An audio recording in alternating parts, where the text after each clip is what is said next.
Assalamualaikum dan selamat pagi. Video kali ini saya akan berkongsi kepada anda tentang kenapa perlu ambil takaful.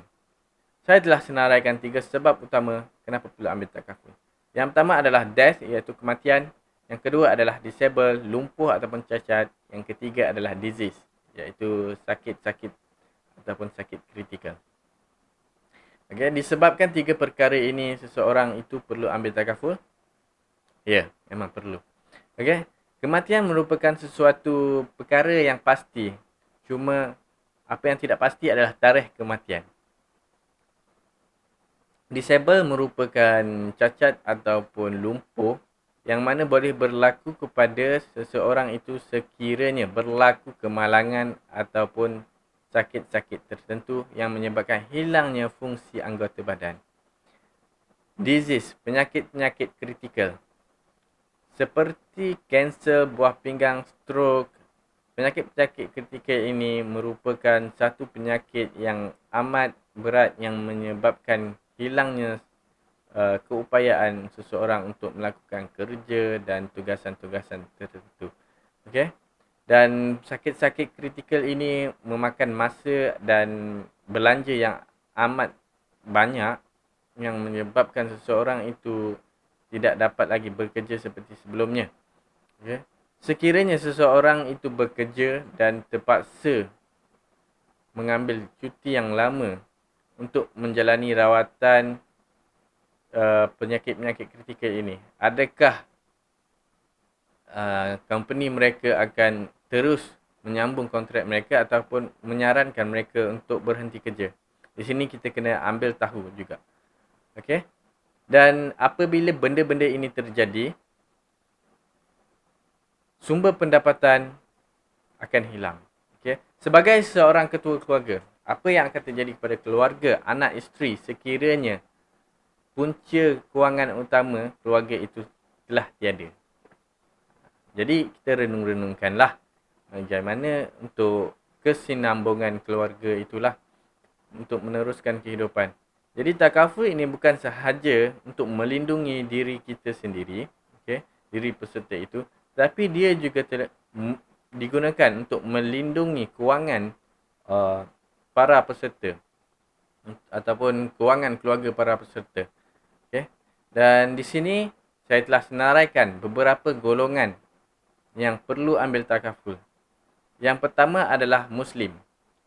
Orang Muslim perlu ambil takaful adalah kerana takaful itu sebenarnya berbeza dengan insurans. Insurans dan takaful merupakan dua perkara yang berbeza. Apa yang membezakan insurans dan takaful adalah akad. Okay? Dalam insurans, akadnya adalah untuk company insurans itu melindungi peserta daripada kemalangan, kematian ataupun sakit-sakit kritikal, sakit-sakit yang tidak diingini. Okay? Tetapi benda itu adalah sesuatu yang tidak pasti. Bilakah kematian itu berlaku, bilakah kemalangan itu berlaku dan bilakah sakit-sakit kritikal itu berlaku. Jadi setelah benda-benda ini, satu ketidakpastian ini merupakan sesuatu yang tidak patuh syariah. Apa yang membezakan takaful adalah akad. Akad dalam takaful adalah untuk saling membantu antara satu sama lain sekiranya peserta-peserta takaful ini terlibat ataupun terkena perkara-perkara yang tidak diingini yang telah disebut sebelum ini. Okay. Sekiranya ada ahli peserta takaful ini kurang bernasib baik, okay, derma yang kita berikan dalam tabung tabaruk takaful itu akan digunakan untuk membantu ahli-ahli yang tidak bernasib baik itu. Jadi di situ akadnya adalah untuk saling membantu ataupun saling menjamin antara satu sama lain ahli-ahlinya, dan caruman bulanan ataupun tahunan yang kita berikan adalah sebagai satu derma. Di sini kita telah mendapat satu pahala yang lain, iaitu pahala menderma untuk membantu ahli-ahli yang lain. Jadi di samping kita melindungi, kita mendapatkan perlindungan untuk diri sendiri, kita juga melindungi orang lain dan juga menderma dalam masa yang sama. Okay? Jadi sebab itu takaful ini perlu untuk orang Muslim, untuk saling kita menjaga sesama kita. Yang kedua adalah peniaga ataupun usahawan.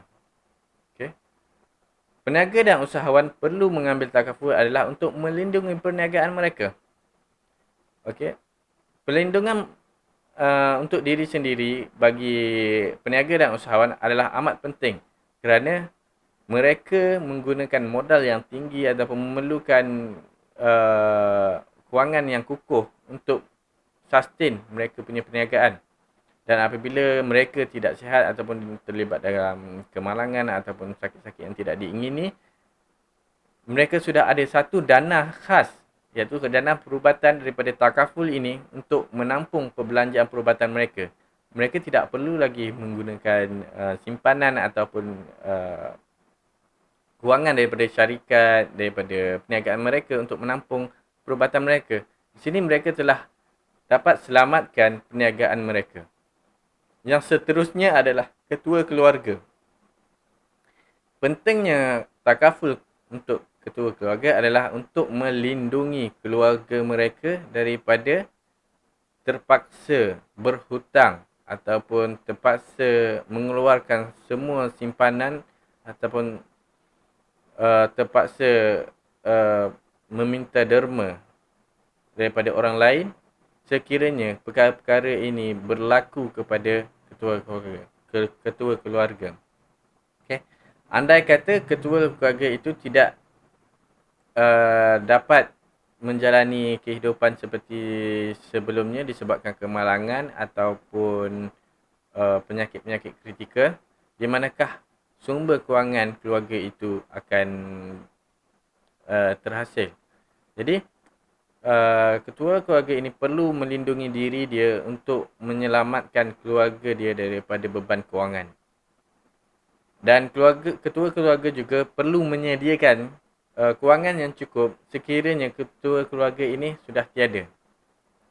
Jadi sekiranya salah seorang ataupun sekiranya seseorang itu telah pergi meninggalkan keluarga, adakah bekalan ataupun saving kewangan mereka cukup untuk menampung kehidupan keluarga mereka untuk masa 10 tahun, 5 tahun, kan? Jadi di sini sebagai ketua keluarga kita perlu sediakan satu plan untuk melindungi keluarga kita. Dan golongan yang seterusnya adalah anak-anak. Kenapa anak-anak perlu ada takaful adalah kerana kanak-kanak kita tidak dapat menjangka apa yang diorang fikir. Dan kanak-kanak ini suka mencuba melakukan sesuatu perkara yang baru dan suka akan cabaran. Jadi bahaya dan risiko itu mungkin nombor 2 bagi kanak-kanak ini. Dan takaful juga menyediakan pelan pendidikan untuk anak-anak. Jadi sebagai seorang bapa ataupun ibu bapa, kita perlu sediakan satu pelan untuk anak-anak kita andai kata mereka ingin melanjutkan pelajaran di peringkat yang lebih tinggi seperti IPTA ataupun IPTS. Mereka perlukan belanja untuk membayar kos pelajaran mereka yang makan belanja yang ribuan-ribuan ringgit. Jadi pelan pendidikan takaful amat sesuai untuk anak-anak. Okey. Dan di sini juga saya ingin suka untuk saya berkongsi kepada anda semua golongan yang mana kebanyakannya mempunyai takaful. Okay. Golongan-golongan yang kaya ataupun boleh kata peniaga, korporat, usahawan pelabur, mereka mempunyai takaful untuk diri mereka dan keluarga mereka. Dan di sini saya ingin terangkan sedikit kenapa mereka menyediakan pelan takaful untuk keluarga-keluarga mereka. Okay. Yang pertama adalah untuk melindungi aset dan pendapatan mereka. Sekiranya perkara-perkara seperti kemalangan, sakit-sakit, penyakit kritikal ataupun perkara-perkara yang tidak diinginilah berlaku kepada mereka ni, mereka telah menyediakan satu dana khas untuk perubatan mereka. Dan juga seperti medical card. Jadi apabila mereka sakit ataupun tidak sihat, mereka terus ke hospital swasta. Kerana medical card ini yang akan menampung perbelanjaan mereka. Dan perbelanjaan di hospital swasta tidaklah begitu murah, ya. Dan harganya boleh mencecah ribuan ringgit. sekiranya kita mendapatkan rawatan di hospital swasta. Jadi mereka ataupun golongan-golongan korporat ini telah mengambil satu tindakan yang bijak lah untuk melindungi aset-aset dan pendapatan mereka dengan mengambil takaful, iaitu menyediakan dana khas untuk perubatan mereka.